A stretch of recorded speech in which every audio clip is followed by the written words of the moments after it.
Prabowo dan Macron kunjungi Akmil Magelang dan Candi Borobudur.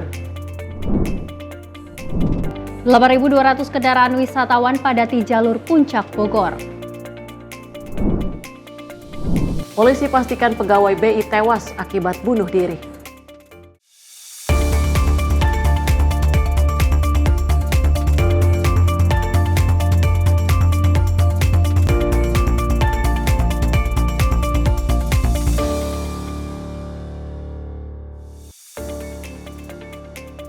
Halo, selamat malam pemirsa. Senang sekali kami kembali hadir untuk mengisi ruang informasi Anda. Selain 4 informasi tadi, kami juga akan hadirkan sejumlah informasi, diantaranya terkait dengan agenda dari Kabinet Merah Putih.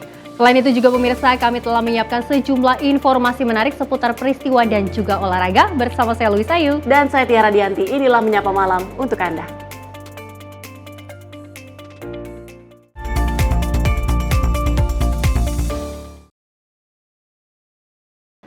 Menyapa Malam kami awali dengan informasi di mana Presiden Prabowo Subianto dan Presiden Prancis Emmanuel Macron tiba di Akademi Militer Magelang Kamis 29 Mei 2025.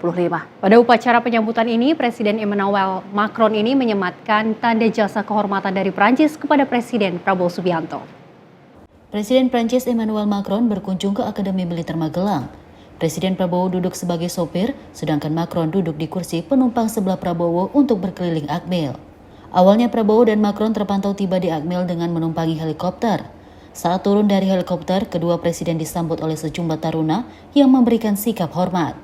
Prabowo lantas mengenalkan Macron dengan sejumlah pejabat antara lain Menteri Pertahanan Syafri Samsudin, Panglima TNI Jenderal Agus Subianto, dan Kapolri Jenderal Listio Sigit Prabowo. Sepanjang perjalanan, para pelajar berbaris mengibarkan bendera Indonesia dan Prancis menyambut mobil maung melintas. Pada upacara penyambutan ini, Presiden Emmanuel Macron menyematkan tanda jasa kehormatan dari Prancis kepada Presiden Prabowo Subianto. Prabowo disematkan pin tanda jasa dan mengalungkan selempang sebagai tanda diberikannya penganugerahan tanda jasa dari Prancis. Penghargaan ini diberikan sebagai pengakuan atas jasa militer dan sipil kepada Presiden Prabowo. Setelah itu, Prabowo dan Macron masuk ke dalam laboratorium bahasa Prancis. Kedua pemimpin ini berkeliling menemui para perwira juga bintara sambil berbincang-bincang. Menurut rencana, kunjungan Prabowo dan Macron di Akmil akan diisi peninjauan fasilitas hingga makan siang bersama. Tim redaksi Sinpo TV melaporkan. Pemirsa, Presiden Prabowo Subianto dan Presiden Prancis Emmanuel Macron tiba di Candi Borobudur, Magelang, Jawa Tengah pada Kamis siang 29 Mei 2025. Kedatangan keduanya disambut para siswa yang berjajar di marga utama Candi Borobudur. Presiden RI Prabowo Subianto dan Presiden Prancis Emmanuel Macron tiba di Candi Borobudur, Kabupaten Magelang, Jawa Tengah pada Kamis 29 Mei 2025 sekitar pukul 14.00 waktu Indonesia Barat. Berdasarkan tayangan YouTube Sekretariat Presiden, Prabowo dan Macron tampak mendatangi Candi Borobudur dengan menggunakan mobil setelah sebelumnya mengunjungi Akademi Militer. Prabowo dan Macron masuk ke Candi Borobudur melalui gerbang Kalpataru. Di marga utama ini, mereka disambut para siswa yang memakai pakaian adat. Prabowo dan Macron tampak kompak mengenakan kemeja putih. Keduanya pun terlihat sempat mendapat briefing terlebih dahulu sebelum memasuki kawasan Candi Borobudur. Setelah dari marga utama, rombongan Macron dan Prabowo menuju pelataran Candi Borobudur. Dengan adanya kunjungan kenegaraan ini, membuat Candi Borobudur steril dari wisatawan hari ini. Tim redaksi Sinpo TV melaporkan. Kita ke agenda Wakil Presiden RI Gibran Rakabuming Raka yang melakukan peninjauan program makan bergizi gratis di SDN 61 Kota Bengkulu pada 28 Mei 2025. Gibran memastikan bahwa program ini tidak hanya memberikan makanan gratis saja, tapi juga makanan yang bergizi dan aman untuk dikonsumsi oleh anak-anak. Didampingi oleh Gubernur Bengkulu Helmi Hasan pada Rabu 28 Mei 2025, Wakil Presiden RI Gibran Rakabuming Raka melakukan peninjauan program makan bergizi gratis di SD Negeri 61 Kota Bengkulu. Setibanya di sekolah, Gibran langsung menuju ruang kelas dan disambut antusias oleh para siswa. Wapres memantau proses MBG sekaligus berdialog dengan siswa. Anak-anak terlihat sangat antusias saat menerima menu MBG yang terdiri dari nasi, rendang daging, tumis sayur, buah pisang, dan susu. Pada kesempatan itu juga Gibran membagikan perlengkapan alat tulis kepada para siswa. Sekolah ini sendiri memiliki 529 siswa yang terbagi dalam 18 kelas. Tim redaksi Sinpo TV melaporkan. Informasi lainnya, pemirsa, ribuan umat Katolik memadati Gereja Katedral Jakarta untuk mengikuti perayaan Hari Kenaikan Tuhan Yesus Kristus. Peristiwa iman ini diperingati sebagai momen kemuliaan Kristus yang naik ke surga setelah 40 hari kebangkitannya. Suasana khusyuk terlihat di Gereja Katedral Jakarta sejak pagi hari. Ribuan umat Katolik mengikuti perayaan Misa Hari Kenaikan Tuhan Yesus yang digelar dalam 4 sesi sepanjang hari, yakni secara offline maupun online. Kenaikan Tuhan Yesus dipercaya sebagai peristiwa penuh kemuliaan setelah 40 hari kebangkitannya. Dalam keterangannya, Romo Katedral Jakarta Yohanes Deodatus mengatakan, peristiwa kenaikan Tuhan Yesus merupakan misteri iman yang mengandung makna mendalam bagi umat Katolik. Romo Yohanes menyampaikan, kenaikan Yesus memberikan pesan agung kepada para muridnya, yakni untuk menjadi saksi di tengah dunia dan melanjutkan karya keselamatan. Kenaikan Tuhan Yesus itu adalah peristiwa mulia ya, di mana Yesus setelah bangkit lalu 40 hari kemudian naik ke surga. Dia yang pertama naik ke surga, dan ini menjadi bagian dari iman orang Katolik ya.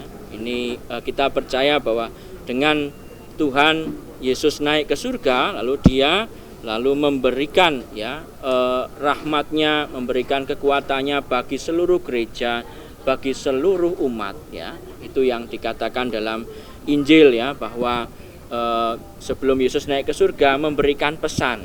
Nah, pesannya itu untuk menjadi saksinya ya. Karena ya Tuhan naik ke surga di dunia ini ya, maka kita semua itu dipakai Tuhan menjadi saksinya untuk mewartakan, melanjutkan karya keselamatan di dunia ini. Dari Jakarta, Jihan Nabila, Mutia Anggiani, Sinpo TV melaporkan. Kita ke informasi lain, Menteri Pelindungan Pekerja Migran Indonesia Abdul Qadir Karding menerima audiensi Asosiasi Purna Pekerja Migran Indonesia Korea di kantor Kementerian P2MI Jakarta Rabu sore. Dalam audiensi tersebut, Menteri P2MI ini mengajak para purna migran Korea 1 untuk terlibat langsung dalam menyukseskan program Sekolah Vokasi Desa Migran Emas untuk menjadi mentor para calon pekerja migran. Menteri Pelindungan Pekerja Migran Indonesia Abdul Qadir Karding mengajak Asosiasi Purna Pekerja Migran Indonesia Korea untuk terlibat menjadi mentor program Sekolah Vokasi Pekerja Migran dengan memberikan pelatihan berupa skill dan kemampuan berbahasa. Pelatihan sertifikasi di sekolah vokasi tersebut juga berguna bagi para calon pekerja migran untuk belajar mengenai literasi keuangan, budaya negara setempat, dan cara bertahan hidup di negara asing. Selain itu, audiensi tersebut juga menghasilkan ide mengenai pemberian dana pensiun untuk setiap pekerja migran, yang mana setiap pekerja migran nantinya akan diminta membuat tabungan khusus, dan sebagian dari hasil usahanya dapat dijadikan tabungan atau investasi. Ya, teman-teman wartawan yang saya hormati, hari ini saya menerima teman-teman Asosiasi Purna Pekerja Migran Indonesia yang dari Korea. Dan mereka ini semua adalah, ada yang bergerak, sebagian besar 350 orang ini bergerak di bidang usaha. Dan kehadiran mereka ini pertama saya ingin mengkonsolidasi supaya mereka membantu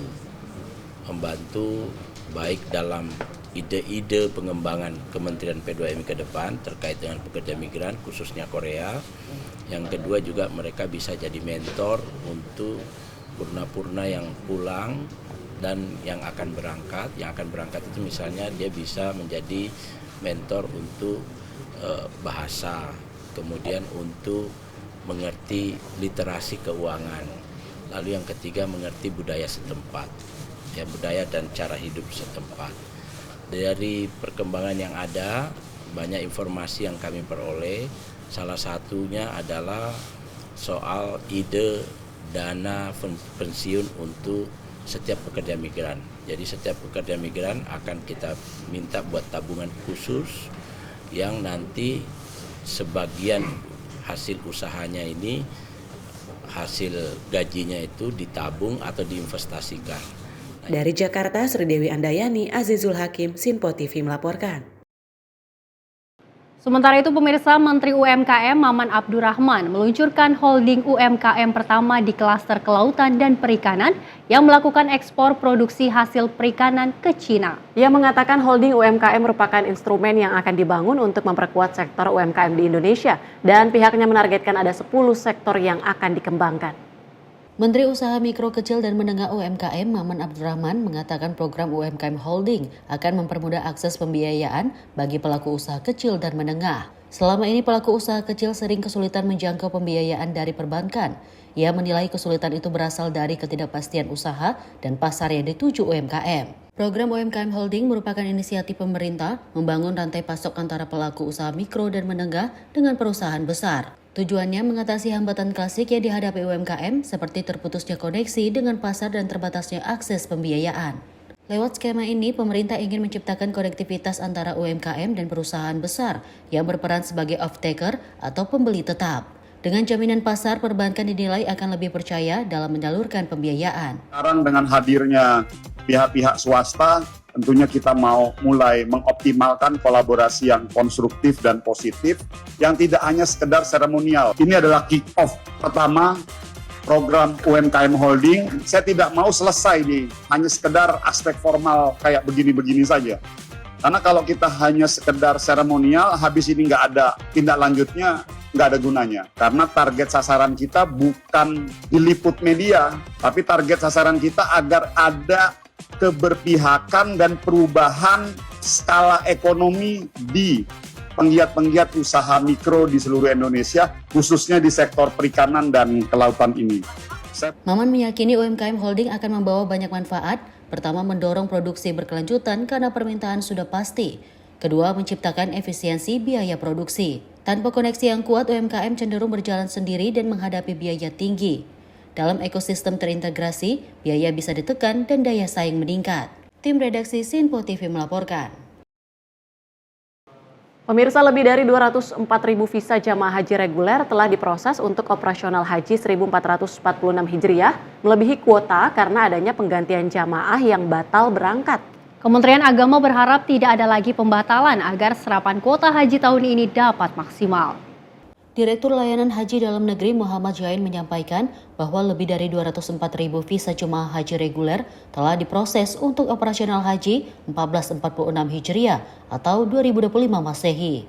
Hingga 28 Mei 2025 tercatat 204.770 visa telah diproses, melampaui kuota reguler sebesar 203.320 karena adanya penggantian visa dari jemaah yang batal berangkat.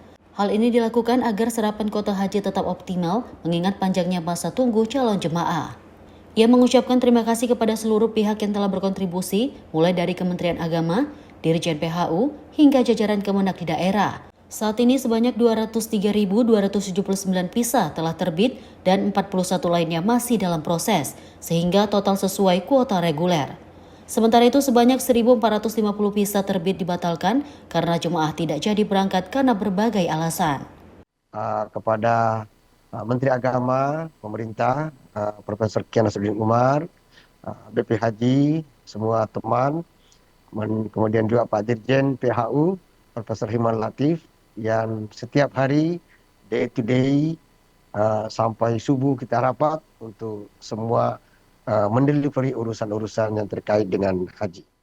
Muhammad Jain berharap tidak ada lagi pembatalan keberangkatan setelah visa terbit karena proses penggantian tidak bisa dilakukan lagi setelah penutupan. Proses keberangkatan jemaah haji reguler dijadwalkan berlangsung hingga 31 Mei 2025. Ia menegaskan pentingnya memaksimalkan serapan kuota agar hak para jemaah yang telah lama menunggu bisa terpenuhi. Tim redaksi Sinpo TV melaporkan. Pemirsa, Jakarta hadirkan bus sekolah khusus penyandang disabilitas. Selengkapnya usai jeda, tetaplah bersama kami di Menyapa Malam.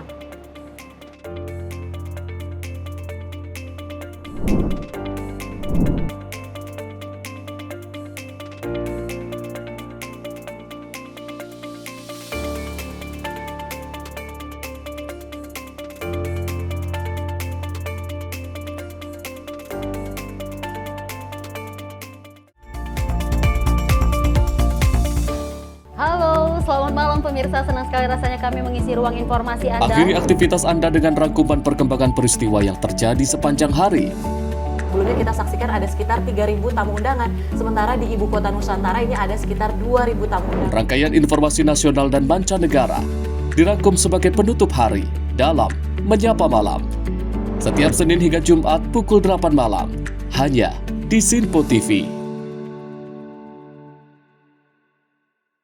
Halo, selamat pagi pemirsa Sinpo TV. Selamat pagi Andi. Selamat pagi, Fen. Beragam informasi terbaru hadir menemani Anda sebelum memulai hari.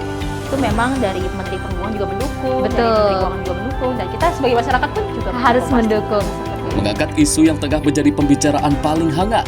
Semarakan pagi Anda bersama Menyapa Pagi. Setiap Senin hingga Jumat pukul 6 pagi, hanya di Sinpo TV. Halo pemirsa, kami kembali hadir dengan sejumlah informasi yang kami himpun dari berbagai penjuru dunia. Rangkaian informasi yang membuat akhir pekan Anda begitu bermakna. Sebuah kelompok di Afrika Selatan memberikan layanan pertunjukan film dengan tenaga surya. Berita yang menjadi sorotan media dari dalam dan luar negeri, kami hadirkan untuk menemani pekan Anda dalam Sinpo Dunia Sepekan, Sabtu dan Minggu pukul 9 pagi, hanya di Sinpo TV. Kami hadir dengan rangkaian informasi dari berbagai penjuru dunia. Topik dan isu yang tengah menjadi sorotan mancanegara dikemas dengan lengkap untuk Anda.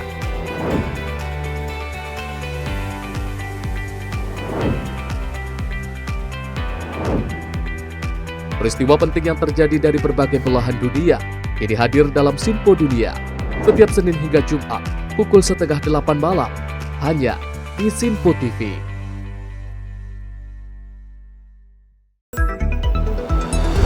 Jadilah yang pertama mengetahui perkembangan terkini seputar informasi dari lembaga parlemen. Punya data nasional, tidak ada satupun backup berarti kan? Tiba-tiba ada putusan yang nggak masuk akal dan seperti ini gitu. Kita biarkan rekomendasi kepada KPK, periksa! Kami hadirkan informasi paling akurat untuk mengawal setiap informasi dalam rapat komisi dan paripurna. Tentunya bersama saya Andi Rezaldi yang telah kami rangkum dalam program Sinpo Parlemen. Saya Arif Rifan. Saksikan Sinpo Parlemen setiap Sabtu pukul 6 pagi, hanya di Sinpo TV. Pemirsa Sinpo TV kembali hadir menemani Anda dengan berbagai informasi yang telah kami rangkum dalam sepekan. Sajian lengkap informasi sepekan kami hadirkan untuk Anda. Badan Legislasi DPR menemui masa unjuk rasa di depan gedung DPR RI Senayan, Jakarta. Menemani akhir pekan Anda bersama keluarga dengan rangkuman berita menyeluruh dalam Sinpo Sepekan setiap Minggu pukul 6 pagi, hanya di Sinpo TV.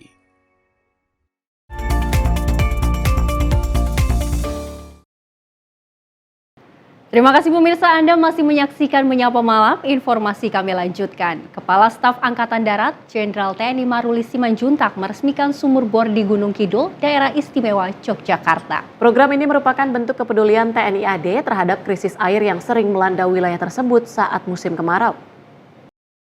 Peresmian sumur bor oleh Kepala Staf Angkatan Darat, Jenderal TNI Maruli Simanjuntak, berlangsung di Desa Bedoyo Kulon, Kapanewon Pojong, Gunung Kidul pada Rabu 28 Mei.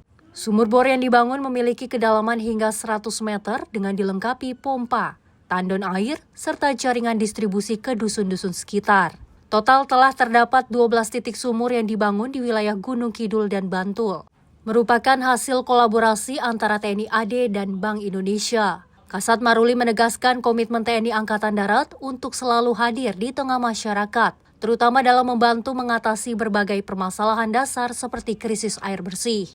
Melalui program Manunggal Air, Kasat menyebut TNI AD terus berupaya mewujudkan kesejahteraan masyarakat yang tinggal di wilayah terpencil dan rawan kekeringan. Saya mengikuti program itu, masyarakat setempat itu selalu menyiapkan air buat kami pada saat lewat. Ya kita senang-senang aja, langsung main minum aja. Sekian tahun kemudian saya baru tahu bahwa masyarakat ngambil airnya 2 kilo. Saya bilang, ini ya beberapa setahun, 2 tahun yang lalu.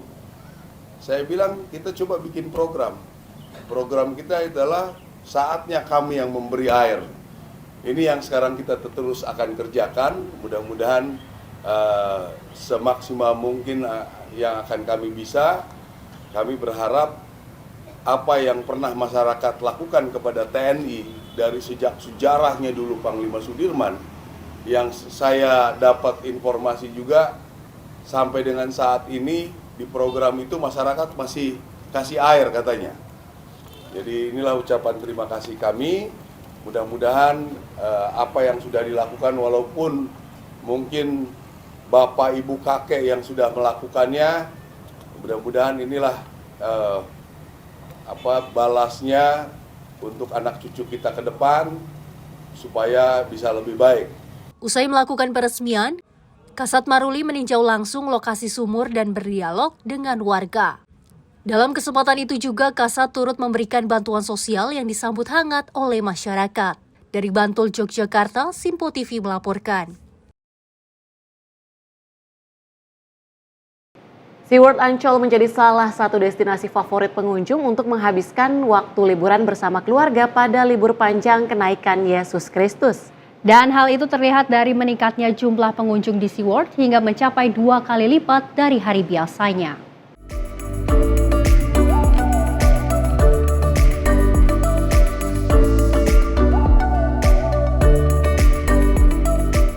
Pihak operasional SeaWorld Ancol, Deki, menyampaikan pada libur panjang kenaikan Yesus Kristus ini, sebanyak 2.200 pengunjung sudah melakukan verifikasi secara online dan offline. Sementara itu, hingga berakhirnya long weekend nanti, ia memperkirakan akan ada kenaikan jumlah pengunjung mencapai 4.000 sampai 5.000 pengunjung. SeaWorld Ancol terkenal sebagai akuarium terbesar di Indonesia. Tidak hanya dapat melihat beragam jenis ikan dan biota laut, namun pengunjung juga bisa menyaksikan atraksi menarik seperti feeding time atau memberikan makan untuk ikan dan penampilan putri duyung di jadwal-jadwal tertentu. Pihak SeaWorld Ancol juga memperkenalkan biota laut terbaru mereka, yakni Giant Pacific Octopus atau gurita Pasifik raksasa, yang bisa menjadi pengetahuan visual bagi pengunjung yang hadir, terutama anak-anak.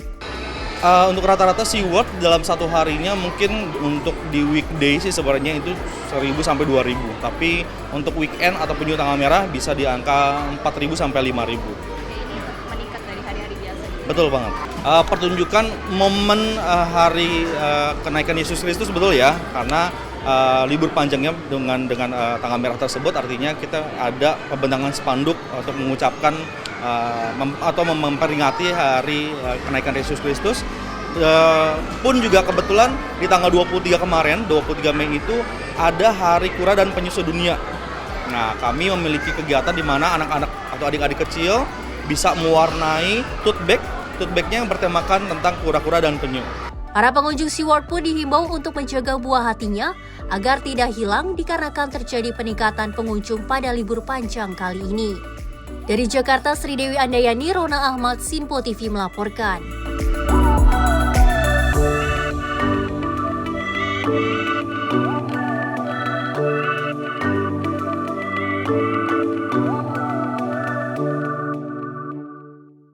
Beralih ke informasi lainnya, pemirsa, sebanyak 35 pasangan suami istri di Pandeglang, Banten mengikuti sidang isbat nikah terpadu yang digelar pemerintah kabupaten. Kegiatan itu merupakan upaya pemerintah dalam memberikan kepastian hukum bagi pasangan yang menikah secara agama tapi belum tercatat secara negara. Sidang isbat nikah massal yang diikuti 35 pasangan suami istri yang sebelumnya menikah secara agama bertempat di Gedung Sekolah Dasar Negeri Cigadung 2, Kelurahan Cigadung, Kecamatan Karangtanjung, Pandeglang, Banten. Melalui proses ini mereka secara resmi memperoleh dokumen pernikahan seperti buku nikah, kartu keluarga, dan KTP serta status baru. Program ini merupakan hasil kolaborasi antara pemerintah Kabupaten Pandeglang dengan Pengadilan Agama Pandeglang dan Kantor Kementerian Agama Pandeglang, Banten. Program ini dinilai sangat membantu warga yang terbatas akses dan biaya untuk mengurus dokumen pernikahan. Kedepannya, sidang isbat terpadu ini diharapkan terus menjangkau lebih banyak pasangan di Pandeglang, Banten. Alhamdulillah hari ini kami mengadakan nikah massal bekerja sama dengan Kementerian Agama atau Kemenak yang ada di Kabupaten Pandeglang, juga dengan Ketua Pengadilan Agama yang ada di Kabupaten Pandeglang. Tentu pemerintah daerah Kabupaten Pandeglang sangat mengapresiasi kegiatan pada hari ini terkait nikah massal ini, karena ini bagian daripada salah satu sarana untuk melengkapi Adminduk di Kabupaten Pandeglang. Dan tentu kegiatan ini sangat disambut antusias oleh seluruh masyarakat Kabupaten Pandeglang, khususnya yang ada di Kecamatan Karangtanjung, Kelurahan Cigadung, dan Kelurahan Jubur. Ini ada kegiatan pelayanan terpadu ya, yang melibatkan kolaborasi antara Pengadilan Agama, terus Disduk Dapil, dan juga Kementerian Agama dalam hal ini adalah KUA setempat. Ini dalam rangka memberikan kemudahan akses bagi masyarakat untuk memiliki legalitas hukum dalam hal pencatatan perkawinan maupun kependudukan. Jadi kami Pengadilan Agama atas dasar Peraturan Mahkamah Agung Nomor 1 Tahun 2016 itu diberikan keluasan untuk memberikan pelayanan secara inklusif terhadap masyarakat. Isbat nikah terpadu tak hanya menyempurnakan administrasi, tetapi juga memberikan payung hukum yang kuat bagi keluarga.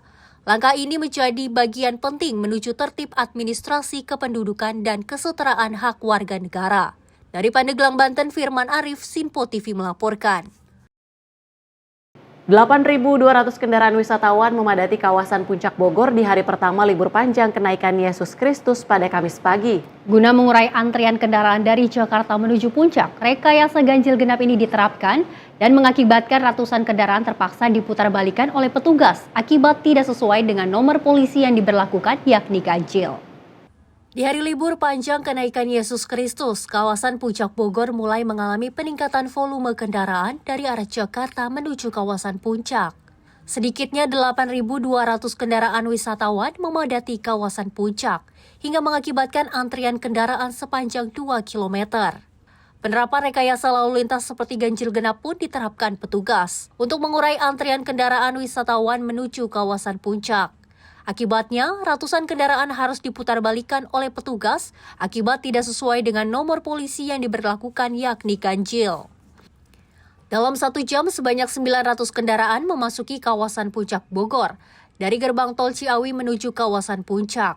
Rencananya penerapan rekayasa one way pun akan diterapkan petugas guna mengurai antrian kendaraan yang akan memasuki kawasan Puncak yang sudah terjadi sejak Kamis pagi. Pola rekayasa yang kami laksanakan semenjak tadi pagi itu yang pertama memang masih penerapan ganjil genap. Itu kami laksanakan mulai pukul 06.00 dikarenakan saat ini penerapan ganjil genap itu secara visual juga antrian kendaraan sudah mencapai kilometer 47 atau 2 km menjelang Simpang Gadok atau di penerapan ganjil genap. Itu kami rencana akan melakukan rekayasa one way atau satu arah dari Jakarta menuju ke Puncak atau satu arah ke atas. Kemudian yang terhitung data kendaraan sampai dengan saat ini di pukul 7:45 itu kendaraan yang sudah masuk baik naik maupun turun di kawasan wisata Puncak sudah mencapai kurang lebih 8.200 kendaraan. Dan kita evaluasi analisa, kita analisa data kendaraan yang masuk yang akan naik ke jalur Puncak itu per 30 menit terakhir itu sudah mencapai 900 kendaraan. Berarti kalau kurun waktu 1 jam itu berarti sudah mencapai kurang lebih 2.000, berarti bangkitan arus kendaraan yang akan menuju Puncak sudah cukup tinggi. Maka diperlukan rekayasa lain seperti sistem satu arah yang nanti pukul 8.00 akan kami terapkan. Sementara itu, salah seorang wisatawan mengaku terjebak kemacetan dari gerbang tol Ciawi menuju Puncak selama 2 jam lamanya, namun tidak menyurutkan wisatawan asal Jakarta ini untuk berlibur bersama sanak keluarga di kawasan Puncak. Dari atas tol. Berapa jam Bapak kena macet, Pak? 2 jam nyampe sini. Tapi nggak tahu di atasnya lancar nggak nih? Rencana Bapak mau kemana, Pak? Ke Ciburial, Gunung Mas. Oh, Gunung Mas. Bapak dari mana, Pak? Priuk. Asli Bandung. Diprediksi 60.000 kendaraan akan memadati kawasan Puncak Bogor. Di hari pertama libur panjang kenaikan Yesus Kristus, 120 personil kepolisian disiapkan guna mengatur arus lalu lintas di jalur utama Puncak sepanjang libur nasional. Dari Kabupaten Bogor, tim kontributor melaporkan. Informasi lainnya pemirsa dari Jakarta yang hadirkan sekolah bus khusus penyandang disabilitas yang memudahkan para pelajar difabel pergi dan pulang sekolah. Bus sekolah difabel yang terdiri dari 7 penumpang kursi roda, 10 tempat duduk, dan 19 penumpang berdiri. Melalui video yang dibagikan di akun sosial media Instagram @DKI Jakarta, bus sekolah khusus penyandang disabilitas dilengkapi dengan teknologi hidrolik untuk memudahkan proses naik dan turun pengguna kursi roda. Selain itu, ada juga petugas Dinas Perhubungan yang sigap membantu selama perjalanan. Para petugas sudah mendapatkan pelatihan khusus untuk melayani pelajar difabel. Ada pula lantai taktil atau guiding block yang berguna sebagai panduan berjalan bagi para pelajar tunanetra. Saat ini bus sekolah khusus penyandang disabilitas melayani 5 rute, yaitu Rorotan Marunda yang melewati SLB Negeri 8, Pelumpang Kemayoran yang melewati SLB Negeri 9, Kalideres YPAC Jakarta, Lubang Buaya YPAC Jakarta, dan Muara Baru YPAC Jakarta. 5 rute dipilih berdasarkan lokasi SLB dan jumlah siswa yang membutuhkan akses transportasi. Dari Jakarta, tim redaksi Sinpo TV melaporkan.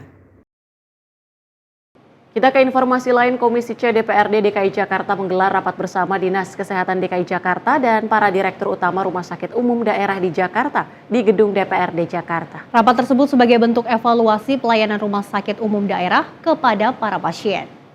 Anggota Komisi DPRD DKI Jakarta Hardianto Kenen menyoroti beberapa banyaknya kurang sumber daya manusia atau SDM di rumah sakit umum daerah di Jakarta. Salah satunya yakni kurangnya komunikasi manajemen rumah sakit umum daerah kepada pasien dan kurangnya seperti tenaga medis yang menangani perawatan. Dirinya mengatakan jika manajemen RSUD merasa kekurangan tenaga medis untuk menangani pasien, dapat melaporkan kepada Dinas Kesehatan dan berdiskusi dengan DPRD untuk mencari jalan keluar. Oleh karena itu, ia juga meminta Dinas Kesehatan DKI Jakarta agar dapat melakukan evaluasi kerja terhadap RSUD. Rapat tadi memang lebih kepada rapat evaluasi ya. Memang yang sebelum ini kan memang saya sempat melakukan sidak ke rumah sakit RSUD Cengkareng dan temuan-temuan saya memang banyak.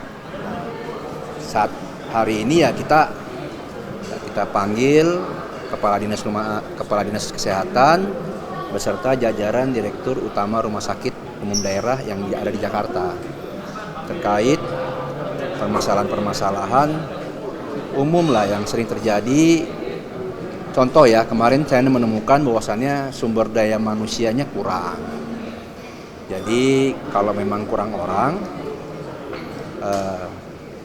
itu akan berdampak terhadap pelayanan. Jadi kita lihat calon-calon pasien menumpuk, tapi tidak ada komunikasi, terus komunikasinya juga jelek.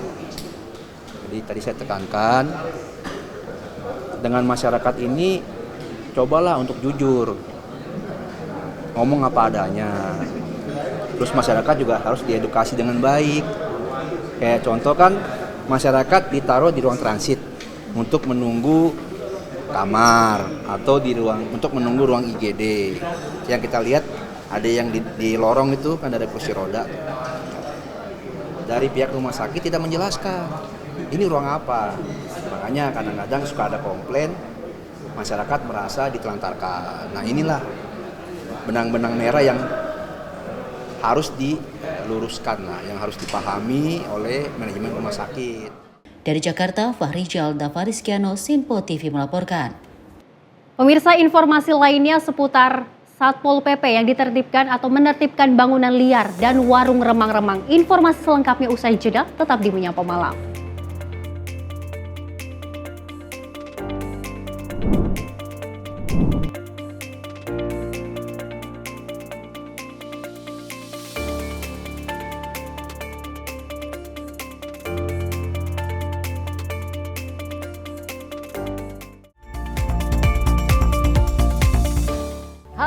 Selamat malam pemirsa, senang sekali rasanya kami mengisi ruang informasi Anda. Akhiri aktivitas Anda dengan rangkuman perkembangan peristiwa yang terjadi sepanjang hari.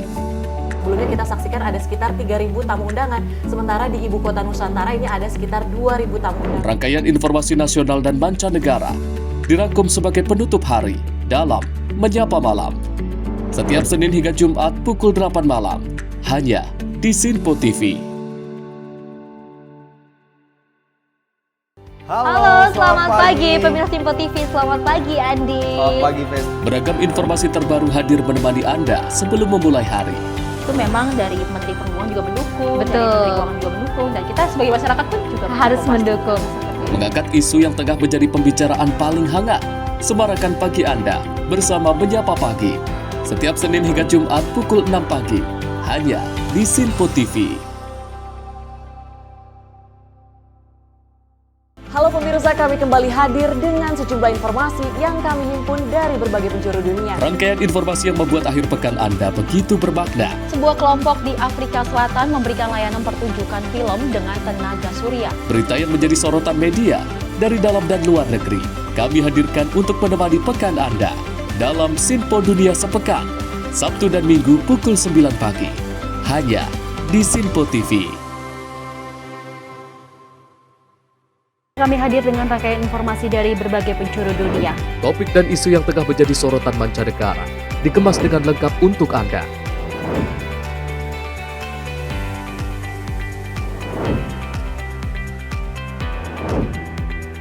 Peristiwa penting yang terjadi dari berbagai belahan dunia kini hadir dalam Sinpo Dunia setiap Senin hingga Jumat pukul 7:30 malam hanya di Sinpo TV.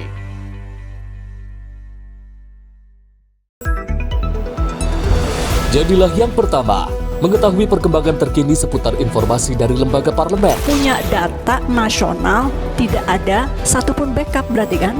Tiba-tiba ada putusan yang nggak masuk akal dan seperti ini gitu. Kita biarkan rekomendasi kepada KPK, periksa!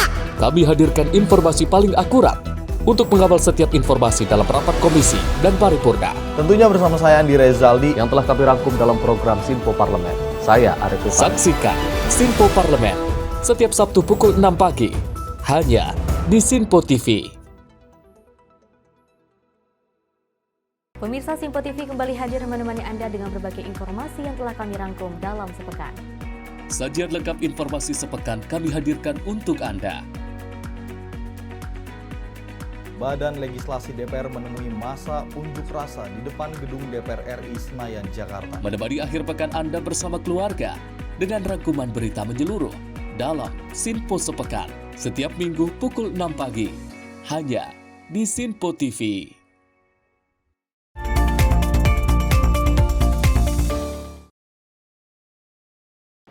Terima kasih pemirsa, Anda masih menyaksikan Menyapa Malam dan informasi kami lanjutkan.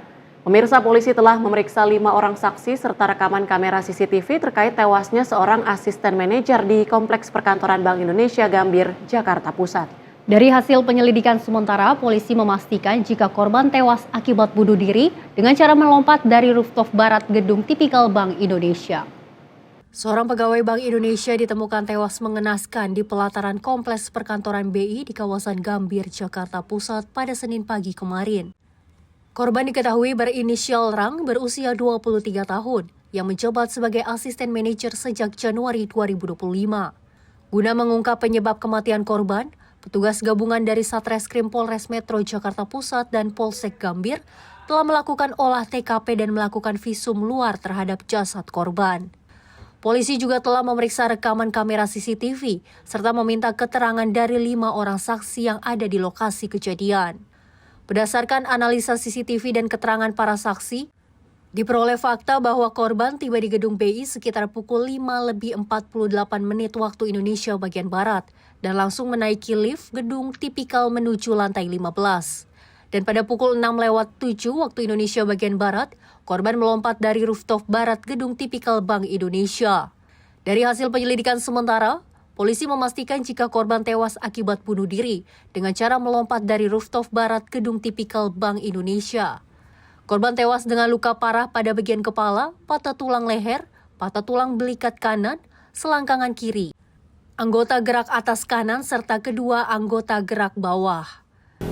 Terkait dengan mayat dugaan bunuh diri TKP di Bank Indonesia, unit reskrim Polsek Gambir dan juga tim identifikasi Satreskrim Polres Metro Jakarta Pusat telah melakukan kegiatan penyelidikan dan olah TKP, yang mana hasil dari kegiatan penyelidikan ini sudah dilakukan interogasi sebanyak 5 orang petugas dari BI, dan tim juga sudah melakukan olah TKP dan juga termasuk mengamankan rekaman CCTV.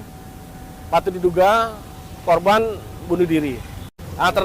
Dari hasil pemeriksaan visum luar terhadap korban inisial R RAN, umur 23 tahun. Itu kesimpulan dari hasil pemeriksaan terhadap jenazah laki-laki tersebut. Golongan darah B ditemukan patah tulang kepala, selangkah kemudian belikat kanan, selangkangan kiri, anggota gerak atas kanan, dan kedua anggota gerak bawah. Luka-luka terbuka pada wajah. Yang mana kesimpulan ini sebab mati orang ini tidak dapat ditentukan karena tidak dilakukan pemeriksaan bedah mayat. Dalam artian kalau kita mau mengetahui penyebab kematiannya itu harus kita lakukan otopsi. Meski begitu, polisi masih melakukan penyelidikan mendalam guna mengungkap motif korban nekat mengakhiri hidupnya dengan cara melompat dari atas gedung. Dari Jakarta, Dio Malau, Sinpo TV melaporkan. Informasi lainnya pemirsa, puluhan bangunan liar milik para pedagang kaki lima yang berdiri di bantaran Kali Baru, Kecamatan Cibinong, Kabupaten Bogor ditertibkan petugas Satpol PP. Dalam penertiban tersebut sempat terjadi adu mulut antara PKL dan petugas akibat tidak terima lapaknya dirobohkan oleh alat berat. Pemerintah Kabupaten Bogor terus melakukan penataan di sepanjang jalur perbatasan Kabupaten Bogor dengan Kota Depok di Jalan Raya Jakarta Bogor, Kecamatan Cibinong, Kabupaten Bogor. Sebanyak 89 bangunan liar yang dijadikan lapak berjualan hingga warung remang-remang dihancurkan oleh petugas menggunakan alat berat. Saat melakukan penertiban bangunan liar tersebut, salah seorang pemilik bangunan sempat tersulut emosi hingga terjadi adu mulut dengan petugas. Meski terjadi penolakan, penertiban bangunan liar pun dilakukan oleh petugas.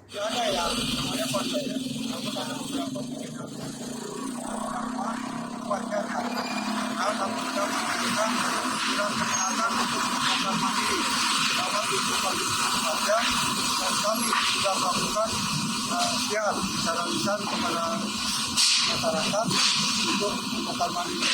Pada hari ini ada beberapa yang memang mereka tidak melakukan dan tidak diingatkan kami dari satuan komisi saja dengan dibantu oleh satu unit beko dari DPR melakukan Setelah dilakukan penertiban, para pedagang pun membersihkan puing-puing bangunan dan membawanya. Rencananya, usai dilakukan penertiban, kawasan sepanjang Kali Baru akan dilakukan penghijauan hingga mengembalikan fungsi kali agar tidak adanya sampah di aliran Kali Baru yang berasal dari para PKL. Dari Kabupaten Bogor, tim kontributor melaporkan. Jadi biang keladi kemacetan puncak, Satuan Polisi Pamong Praja Kabupaten Bogor melakukan penertiban terhadap puluhan PKL yang berada di kawasan puncak. Para PKL berusaha mengkelabui petugas dengan menyimpan barang-barang dagangan mereka milik para PKL dan ditaruh di semak-semak perkebunan teh yang berada di jalur kawasan puncak Bogor. Pemerintah Kabupaten Bogor terus melakukan penertiban kepada para PKL yang berada di wilayah Kabupaten Bogor, salah satunya di jalur kawasan puncak Kabupaten Bogor. Sejak Kamis siang, Satpol PP Kabupaten Bogor melakukan penertiban terhadap puluhan PKL di ruas jalur kawasan puncak hingga perbatasan Kabupaten Cianjur. Saat akan dilakukan penertiban, para pedagang ini berusaha menyembunyikan barang dagangan di semak-semak perkebunan teh agar tidak diangkut oleh petugas. Namun petugas pun menyisir perkebunan teh dan langsung mengangkut material barang milik para PKL seperti gerobak, meja, hingga bangku. Ya memang ada beberapa pedagang yang protes, namun kita berikan satu pengertian lah, pemahaman dan tindakan tentang kawasan puncak itu harus steril. Jadi kami pemerintah Kabupaten Bogor tidak memberikan ruang kepada para PKL untuk berjualan di sepanjang jalur puncak. Kami sudah menyediakan rest area Gunung Mas. Begitu, Pak. Keberadaan PKL di kawasan puncak Bogor ini memang kerap dilakukan penertiban oleh petugas. Aksi kucing-kucingan pun kerap dilakukan sejumlah pedagang saat mengetahui petugas datang. Rencananya sepanjang jalur perkebunan teh di jalur kawasan puncak akan dilakukan pemagaran agar para PKL ini tidak dapat berjualan baik di jalur kawasan puncak maupun area perkebunan teh. Selain membahayakan berjualan di badan jalan, keberadaan para PKL di kawasan puncak ini pun menjadi biang keladi kemacetan yang kerap terjadi di jalur puncak. Dari Bogor, tim kontributor melaporkan. Informasi lainnya pemirsa, job fair yang diselenggarakan pemerintah Kabupaten Bekasi, Jawa Barat dalam program Bekasi Pasti Kerja menelan kekecewaan para pencari kerja. Hingga saat ini belum ada kepastian dari pihak perusahaan. Mencari kerja menyayangkan job fair yang diselenggarakan tidak sesuai harapan, bahkan terjadi kericuhan. Sejumlah pencari kerja dari ribuan orang yang datang di Job Fair yang diselenggarakan pemerintah Kabupaten Bekasi dalam program Bekasi Pasti Kerja di Gedung Presiden University Convention Center Cikarang Utara, Jawa Barat menelan kekecewaan. Hingga saat ini para pencari kerja belum dapat kepastian dari pihak perusahaan meski sudah melakukan pengisian data lamaran kerja di sejumlah perusahaan. Menurut salah satu pencari kerja, dirinya penuh perjuangan agar bisa melamar kerja di ajang Job Fair. Namun semua itu di luar prediksi di lokasi justru puluhan ribu para pencari kerja yang hadir hingga terjadi kericuhan. Selain berdasarkan aksi saling dorong tidak terhindarkan saat masuk ke dalam gedung, bahkan banyak pencari kerja yang pingsan. Usai berhasil memindai kode QR yang berada di stand perusahaan dengan susah payah, para pencari kerja malah hingga saat ini belum mendapatkan kepastian terkait penerimaan kerja hingga menelan kekecewaan dan merasa dirugikan dengan kegiatan Job Fair tersebut. Kurangnya persiapan dari panitia penyelenggara Job Fair membuat ajang pencari kerja terlihat berantakan. Niatnya kesana kan saya mau ngelamar, karena ada program Bekasi Pasti Kerja. Nah, saya kan udah 2 bulan nganggur nih. Kebetulan saya ada program kayak gitu, saya ikut. Saya kirain bakal langsung interview kan, tahu-taunya di sana suruh nge-scan doang, udah gitu rusuh-rusuhan lagi. Tapi udah ngantri itu, sempat ngantri juga? Sempat ngantri saya, sampai ke depan-depan, desek-desekan, sampai pada dorong-dorong ada yang pingsan juga. Saya datang lah, siapa tahu kan dari milik saya gitu, kan rezeki saya.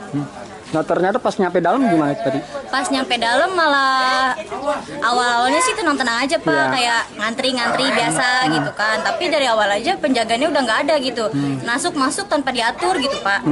Awalnya mah santai aja Pak, cuma nyampe sono kan dari pagi 6:30.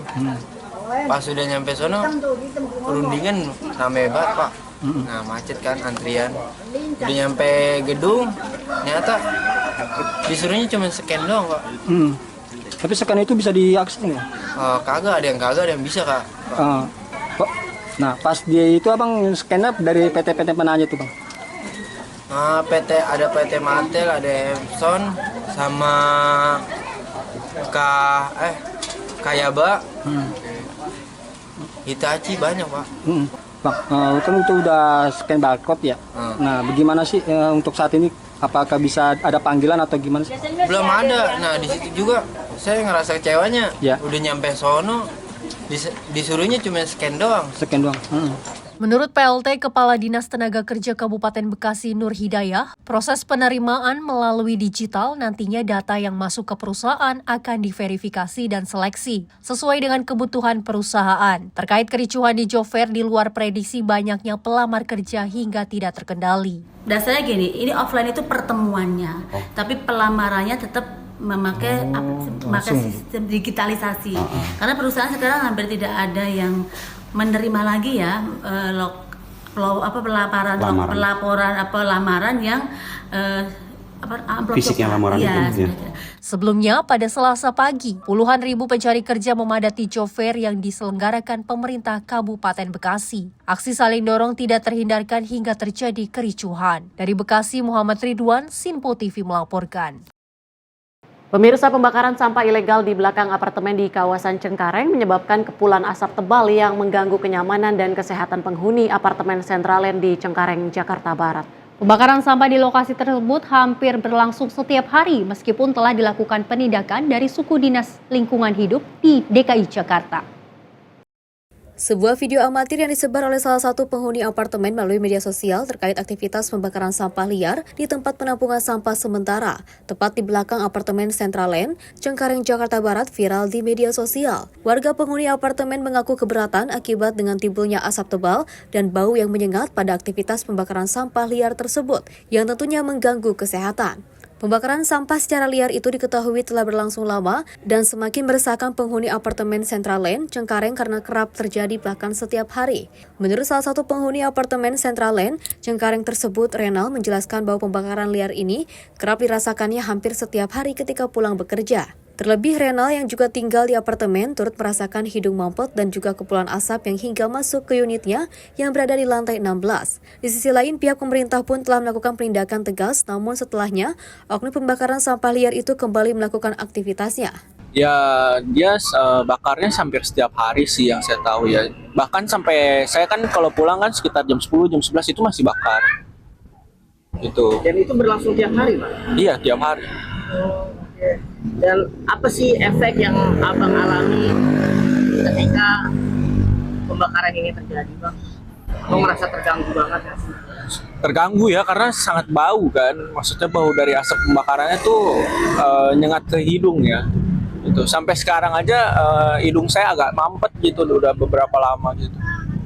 Bang tinggalnya di unit berapa? Di lantai berapa? Di lantai 16. Lantai 16, dan itu asapnya dan baunya tetap sampai ke lantai 16? Kalau ke saya sampai, karena kan saya ruang tamunya saya buka kan, jendelanya saya pasti buka. Jadi tetap masuk. Sebagai informasi, aturan terkait pembakaran sampah ini telah diatur dalam Perda Nomor 3 Tahun 2013 tentang pengolahan sampah. Perda tersebut mengatur sanksi administratif bagi pelaku pembakaran sampah ilegal dengan sanksi denda senilai Rp500.000.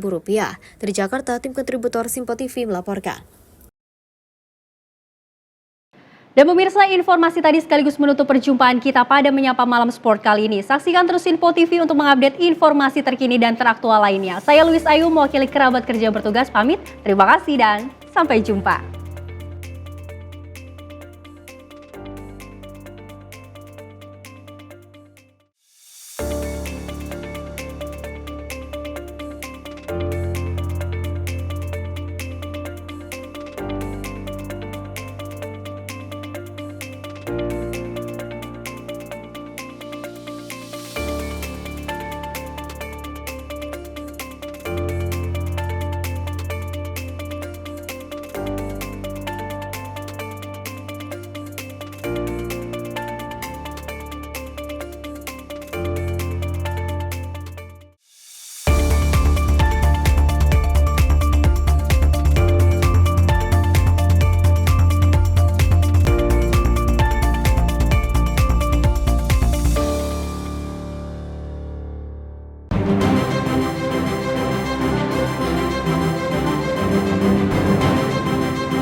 Simpo TV, News, Sport, Entertainment.